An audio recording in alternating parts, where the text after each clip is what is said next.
ஒற்றைத்துவத்துக்கு எதிரானவர் காந்தி. இந்து முஸ்லிம் ஒற்றுமை அடையாளம் காந்தி. மத நல்லிணக்கத்துக்கான மகத்தான மந்திரம் காந்தி.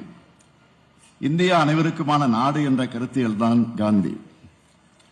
நான் கொல்லப்பட்டாலும் கூட ராம் ரஹீம் என்கிற பெயர்கள் அடிக்கடி உச்சரிப்பதை விடமாட்டேன்.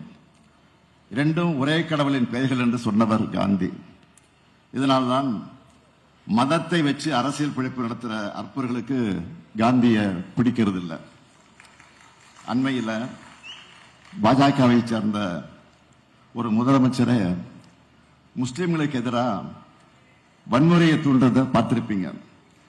இதை சொல்லவே நமக்கு வெட்கமா இருக்கு.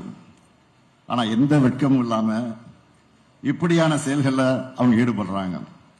சமூக ரீதியா, கல்வி ரீதியா பிற்படுத்தப்பட்ட முஸ்லிம்களுக்கு இடஒதுக்கீடு கூட இருக்கக்கூடாதுன்னு நினைக்கிறாங்க. கிறிஸ்துமஸ் அன்னைக்கு கிறிஸ்துவர்கள் மேல தாக்குதல் நடத்துறாங்க. மாற்றத்தினால் என்று கூட பார்க்காமல் சிறுமி மேல தாக்குதல் நடத்துறாங்க. தமிழ்நாட்டில் இப்படியான சம்பவங்கள் அரங்கேற்ற வேண்டும் என்று வெறி பிடிச்சு அலையறாங்க. நம்ம அரசும் உங்களை போன்ற தோழமை கட்சிகளும் இருக்கும் வரை அதை நாங்கள் நடக்க விடவே மாட்டோம்.